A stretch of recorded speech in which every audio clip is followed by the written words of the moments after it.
Okay, first question's for Deirdre. With a history of recruiting a very high standard of American scholars to the Elks, how has being associated with the University of Ulster allowed you to attract top colleges in the US, such as NC State and now with N.Ireland? Okay, well I suppose the programme that we offer here is very unique in the sense that it provides the scholars with an opportunity to extend their study, and the university has a strong reputation nationally and internationally.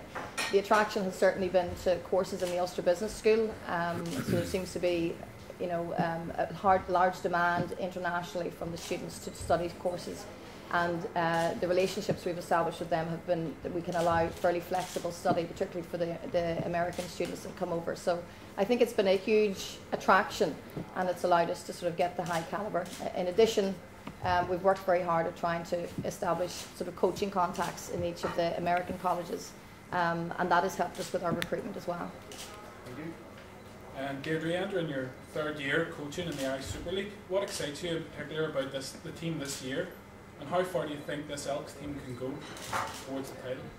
Okay, probably what excites me is since the start of our pre-season, there's been good chemistry developed, considering we have sort of 4 new scholars. We have 1 returning scholar, but 4 new scholars. So it excites me, the chemistry that we've been able to develop in a very short period of time. It helps that a number of the scholars have played together in advance of coming to the university. So in addition to that, I think the players that have remained with the Elks, students that are currently here, have made significant improvement over the course of the first 2 Super League seasons. So I think it's a great opportunity for them now entering their 3rd season to really step up a gear and make this a breakthrough season for us.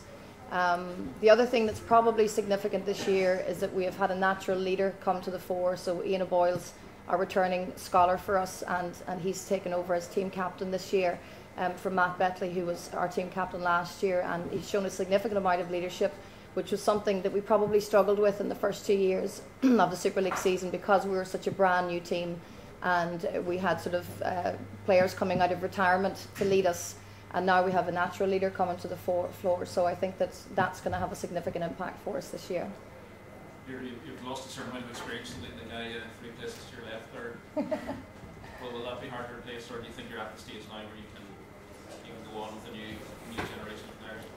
Well, I think we have to move on with a new generation of players. You know, we're trying to tell Gareth that he's now part of the past as opposed to being part of the future in terms of on the court activities. He's playing a significant role in other ways in the club. We'll definitely miss the sort of energy that Gareth brings always to the floor, and the experience that he has. But we have some scholars, particularly the likes of Kevin Foley, who brings a lot of energy to our game, offensively and defensively. So to an extent we'll be looking for him to provide a bit of energy that Gareth would always have done before. But it's always a loss when you lose a player of Gareth's calibre and Gareth's experience. So, but it is time to move on, and it's time for the other younger players to make their mark. Deirdre, you set goals for this season? I mean, what would be, you've talked about the development of the programme, so at the end of season 3, what would be a good season for the Elks? Okay. Well, I mean, we started with a 5-year plan, I suppose, and we always expected that year 3, we planned, I suppose, effectively for year 3 to be a breakthrough season for us. Now, a lot of that was going to be determined by how good a job we did in attracting stronger players to come to the squad, and I think with the combination of players that we have remaining in the team, as well as those that have been attracted, that we now have the possibility of making this a breakthrough season for us. So, I mean, our goals are certainly, I suppose the easiest goal is that we have to put together a better performance than we had last season or in the first season. And although we didn't have a lot of victories last season, we were actually an awful lot closer, and we had an awful lot more competitive games. So we're going to take the season game by game, because that's really the situation we have to take it by. But we are excited by the possibilities. We do have the personnel. The challenge is now is sort of converting that effectively into a team that can win. It's one thing having a range of personnel, it's another thing converting those into a team that can operate successfully, consistently on the floor. But I think the team, particularly the scholars, are acutely aware of that challenge, and they know that it's not something that will be done overnight, but something that we will have to continue to work on through the season. Do you feel the pressure that in order to try and drive the profile of the sport maybe to a different level with guys like me within the media? Yeah. That the team has to be successful, it has to, have some wins? Oh, absolutely. I think, it is going to be a big season for us. We do expect to put more wins on the board. There's no doubt about that. It is difficult, I suppose, from a media point of view or from a PR point of view, to see the amount of other improvements that we have made for the sport and for the programme, which don't necessarily result in victories on the floor. But even having nights like this, being able to pack out our gym sort of 8 times out of 10 last year, turning people away, 5 of those, like they were major successes and victories for the Ulster Elks programme, and successes that no other club in the country was having. So although we may have been the team with the least amount of victories, as a programme, we were one of the most successful programmes.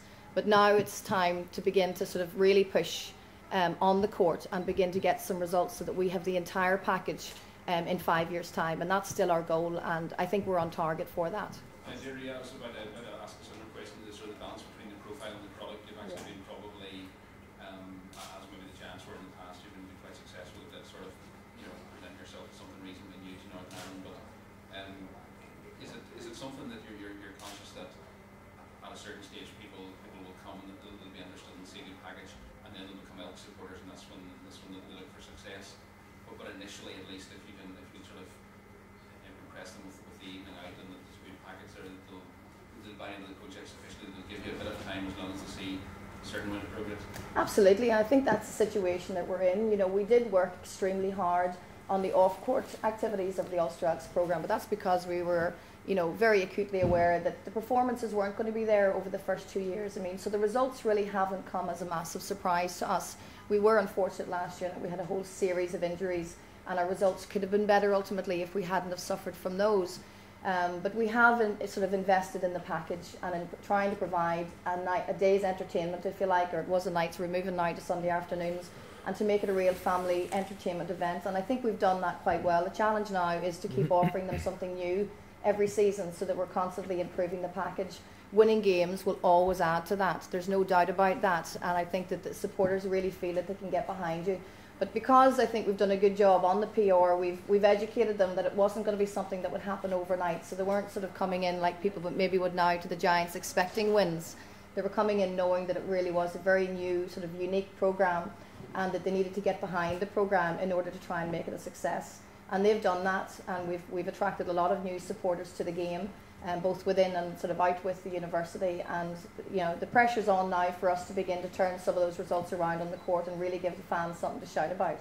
And you see that actually it's quite healthy, the fact that because there are enough people out there now who do care about you, that it sort of really puts the, no pun intended, the ball back to your court to deliver. Whereas if you're playing behind closed doors, 2 men and a dog, whatever, obviously you're going to want to win because you're all competitive, but it's just actually an external factor which is going to drag you up as well. Yeah, it is. I mean, we want to be a successful programme on the court. As you said, we're all competitive, we all want to win, but we also want to make this a very different programme to any other Super League programme that's in the country.